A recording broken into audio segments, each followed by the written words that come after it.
Créer un cadre permanent de dialogue socio-sécuritaire, favorisant le rétablissement de la confiance entre forces de défense et de sécurité et les populations en Côte d'Ivoire, d'une part, et d'autre part, entre forces de défense et de sécurité elles-mêmes. C'est tout le sens des rencontres de dialogue organisées conjointement par le Conseil national de sécurité et le PNUD. Nous avons organisé ces ateliers-là à l'intérieur du pays.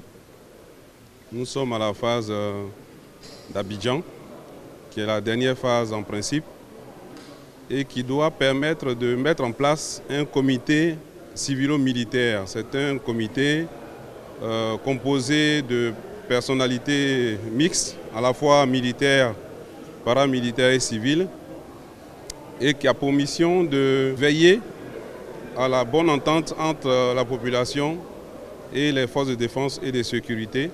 Une initiative jugée opportune par les participants. La question sécuritaire est une question très importante qui préoccupe chacun de nous. Et quand il s'agit de se retrouver comme ça pour poser des bases d'une réflexion, en sorte de trouver des solutions, c'est, disons, une idée très importante, intéressante, pour laquelle chacun de nous doit s'y mettre.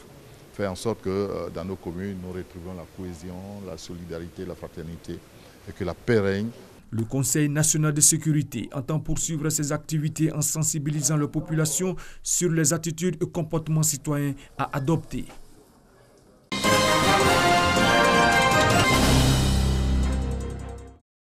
Échange sur le potentiel touristique de la Côte d'Ivoire avec les bailleurs et les représentants d'institutions internationales, notamment le coordonnateur résident du système des Nations Unies. Il y a beaucoup de défis en matière d'infrastructures d'abord.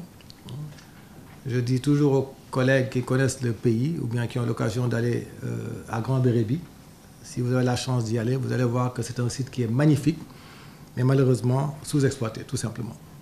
Et quand on voit les installations hôtelières à Grand Bérébi, là, encore une fois, on se dit qu'il y a beaucoup de choses à faire. Pour le secrétaire général de l'OMT, il faut travailler à utiliser le potentiel du tourisme, à créer des emplois et à attirer les investisseurs. Nous allons soutenir techniquement, voilà, et donner également des recommandations et autres, parce qu'il faut dire que c'est un grand projet qui vaut jusqu'à peut-être $1 milliard. Nous avons besoin non seulement de ces finances, mais encore de personnel de taille. Nous sommes heureux d'avoir des partenaires de qualité. Occasion pour présenter le projet Stratégie Sublime Côte d'Ivoire. Le concept consiste à hisser la Côte d'Ivoire parmi le top 5 des destinations touristiques mondiales. La Côte d'Ivoire est aujourd'hui la 3e destination touristique d'affaires après le Nigeria et le Maroc. L'ambition est de créer 600 000 emplois d'ici 2025. 1500 km de routes à réhabiliter également d'ici 2025. 230 000 professionnels du tourisme à former et 3200 milliards d'investissements pour le secteur.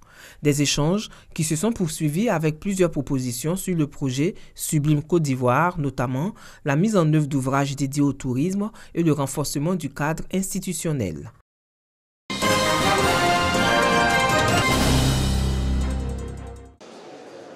Transformation digitale et culture client.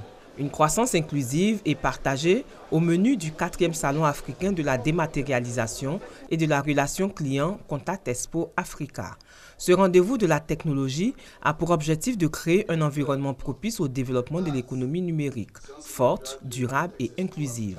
Ce salon des innovations vise à améliorer plusieurs secteurs, les centres d'appel et la relation client.